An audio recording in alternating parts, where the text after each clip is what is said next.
నమస్తే, welcome to Leo news. CM కొత్త వ్యూహరచనకు తరలేపారా అంటే అవుననే సమాధానం వినిపిస్తోంది. ఇప్పటికీ ఆయన ప్రచార సభల్లో ఉన్న విషయం మనందరికీ తెలిసిందే. అయితే ఆ ప్రచారాలను పనులను పక్కన పెట్టి ఈరోజు ఆయన తాడేపల్లి ప్యాలెస్కే పరిమితమయ్యారట. ఇక ఇందులో భాగంగానే ఆయన గతంలో ఒక సభలో ఇంతకంటే పెద్ద స్క్రిప్ట్ ఉంది అని చెప్పిన విషయం కూడా మనందరికీ తెలిసిందే. దానికి ఊతమిస్తూ ఈరోజు ఆయన దగ్గర వాళ్ళకి కావచ్చు, అలాగే సాక్షి మీడియాకి కావచ్చు కొన్ని సూచనలు అయితే జారీ చేశారు. ఒక న్యూస్ అయితే రాబోతుంది, మరి ఈ యాడ్స్ ఏవైతే ఉన్నాయో ఇవన్నీ పక్కన పెట్టి రెడీగా ఉండండి అంటూ కొన్ని సంకేతాలు అయితే పంపించినట్టు వార్తలు అయితే వస్తున్నాయి. మరి ఇంతకీ ఆ బిగ్ స్క్రిప్ట్ ఏంటి, ఎలాంటి సూచనలు ఆయన చేశారు, మరి ఎలక్షన్ తర్వాత ఓడిపోబోతున్న నేపథ్యంలో ఆయన ఎలాంటి వ్యూహరచన చేయబోతున్నారు, ఇవన్నీ తెలుసుకునే ప్రయత్నం చేద్దాం. మనతో ఉన్నారు senior political journalist doctor Durga Vadlamani గారు.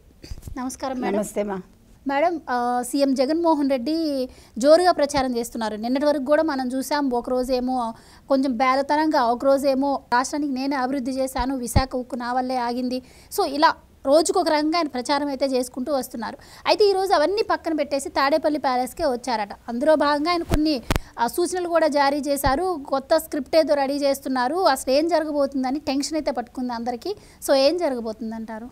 ఇప్పుడు మన బందర్ సభలో ఆయన చెప్పారు కదా, మీకు గుర్తుంటే ఆయన ప్రతిపక్షాల మీద, ముఖ్యంగా కూటమి మీద ఒక పెద్ద నిందారోపణ చేశారు. ఏమనంటే కూటమి అంతా కలిసి నన్ను లేకుండా చేయాలని కుట్రలు పన్నుతున్నారు అని. పొద్దున్న మనకి షర్మిల గారి ప్రెస్ మీట్ అయింది. ఇప్పుడు లేటెస్ట్గా ఈ న్యూస్ వచ్చింది. అంటే దానికి ఇది ఒక కంటిన్యూషన్ స్టోరీ అని చెప్పుకోవాలి. ఇప్పుడు జగన్మోహన్ రెడ్డి గారు మీరు చెప్పినట్టుగా మొన్న చాలా బేలగా ఉన్నాడు, ఆయన చాలా ఫెరోషియస్గా మాట్లాడుతున్నాడు అనిపించింది. కానీ ఆయన ఒక భయంతో మాట్లాడాడు, మొన్న ఒక ఫ్రస్ట్రేషన్లో మాట్లాడాడు. నిన్నను 175కి 175 మనవే, మీ బిడ్డను గెలిపించండి, మీకు పథకాలు వస్తాయి, చంద్రబాబు నాయుడిని గెలిపించకండి అని నిన్ననన్నాడు.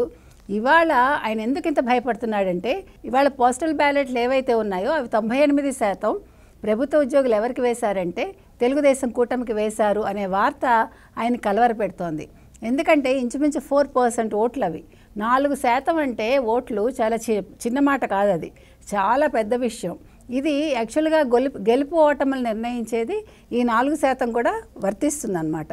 అందుకని ఆయనకి భయం పట్టుకుంది. ఇవాళ కుప్పంలో చూస్తే ఒక వీళ్ళందరూ అంటే వైసీపీ నాయకుడు ఎవడైతే ఉన్నాడో ఆయన వాళ్ళ చుట్టూ ఉండే కార్యకర్తలు కూడా, ఒక లేడీ ఆవిడేమో ఒక ప్రభుత్వ ఉద్యోగి, ఆవిడ ఓటు వేయడానికి వస్తే ఆవిడ కాళ్ళకి దండం పెట్టాడు ఆయన. వాళ్ళందరూ కూడా దండం పెట్టి ఇలా మర్యాదగా నిల్చున్నారు, మాకు ఓటు వేయండి సుమా అని. సో ఇవన్నీ సంకేతాలు చూసేసరికి ఆయనకి భయం వేస్తుంది. ఇంకొక విషయం ఏమైందంటే, ఇంతకాలం మౌనంగా ఉన్న బీజేపీ, ముఖ్యంగా అమిత్ షా కావచ్చు, మోదీ కావచ్చు, మొన్న చిలకలూరుపేట సభలో కూడా మార్చిలో మోదీ గారు ఏం మాట్లాడలేదు. మీకు గుర్తుండుంటే ఒక కమెంట్ చేయలేదు, ఒక నెగిటివ్ కమెంట్ జగన్మోహన్ రెడ్డి గురించి కానీ వైసీపీ ప్రభుత్వం గురించి కానీ చెయ్యలేదు. అటువంటిది 10 రోజుల క్రితం ఫస్ట్ రాజ్నాథ్ సింగ్ గారు చేశారు. మొత్తం వాళ్ళ కుట్రలు, వాళ్ళు చేస్తున్న అవినీతి, వాళ్ళు ఏ దందాలు చేశారు అన్నీ ఆయన లెక్కలతో సహా బయట పెట్టారు. మొన్న అమిత్ షా ఫస్ట్ టైము ఇది అవినీతి ప్రభుత్వం జగన్మోహన్ రెడ్డిది, జగన్మోహన్ రెడ్డిని జైలుకి పంపేలా చూస్తామని మొన్న ఆయన అన్నాడు. నిన్న ఈయన కూడా అదే మాట చెప్పారు, ఎవరు మోదీ గారు.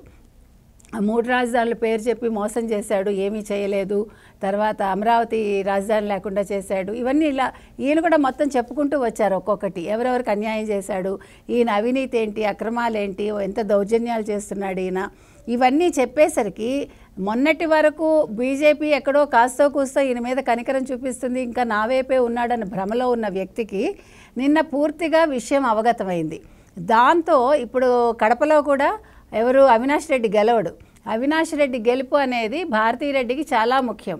అది కనుక జరగకపోతే భారతీరెడ్డి నుంచి కూడా ఈయనకి ఒక థ్రెట్ వస్తుంది. మీరు ఆలోచించాల్సిన విషయం. ఇప్పుడు జగన్మోహన్ రెడ్డి అసలు పులివెందుల్లో గెలుస్తాడా లేదా, ప్రజెంట్ సిచ్యువేషన్ అట్లా ఉంది. ఎక్కడికక్కడ పులివెందుల్లో భారతీరెడ్డికి ఎదురొచ్చారు ప్రతి ఒక్క మనిషి కూడా, మీకు ఓటు వేయం, మాకు అవసరం లేదు మీ ప్రభుత్వం, మీరు మాకేమీ చేయలేదు అంటూ చాలా గట్టిగా చెప్పారు, మీకు గుర్తుంటే. తర్వాత ఇవాళ ఈయన ఇట్లా చెప్పడానికి కారణం ఏం చెప్పాడంటే, ఆయన పనులన్నీ మానుకుని సాక్షికి ఫోన్ చేసి, మీరు మిగతా యాడ్స్ ఇవన్నీ పక్కన పెట్టేసేయండి, ఒక పెద్ద విషయం జరగబోతోంది అంటే పెద్ద స్క్రిప్ట్ అనమాట, అది పెద్ద స్క్రిప్ట్ జరగబోతోంది, మీకు ఒక మంచి న్యూస్ ఇస్తాము అని చెప్పాడు ఆయన. దీన్ని మనం ఎలా తీసుకోవాలి అంటే, ఇప్పుడు ఆ గొడ్డలిపోట్లు ఎవరికి వెళ్తాయి? పొద్దున షర్మిల చెప్పిన మళ్ళా 2 గొడ్డలిపోట్లు ఎవరికి వెళ్తాయి? షర్మిలకి వెళ్తుందా, సునీతకి వెళ్తుందా, భారతీరెడ్డిను జగన్మోహన్ రెడ్డి అన్న పెద్ద స్క్రిప్ట్ రెడీ చేశారా, విమలమ్మకి ఏమవుతుంది, ఇప్పుడు ఇట్లాంటి ఒక డౌట్స్ అందరిలోనూ వస్తున్నాయన్నమాట.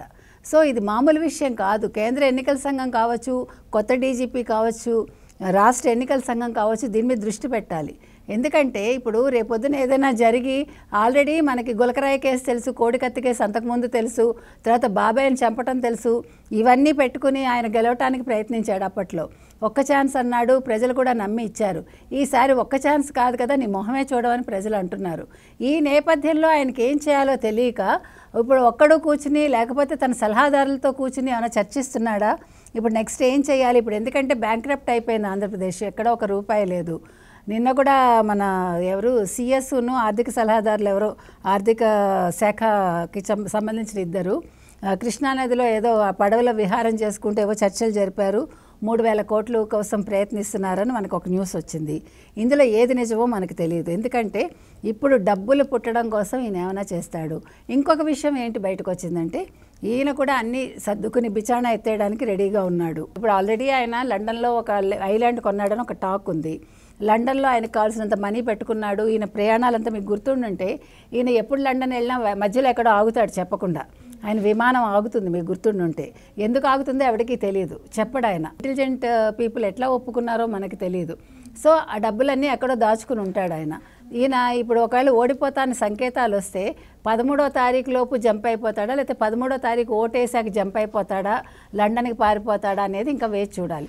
మరి భారతీరెడ్డి వెళ్తుందా, భారతీరెడ్డి ఇక్కడే ఉండి కథ నడిపిస్తుందా అనేది కూడా ఒక పెద్ద క్వశ్చన్ మార్క్గా ఇప్పుడు ప్రజల్లో ఉంది. అయితే మొన్న బందర్ సభలో ఆయన నన్ను లేకుండా చేయడానికి కూటమి నేతలు కుట్ర బందుతున్నారని ఒక మాట అన్నారు.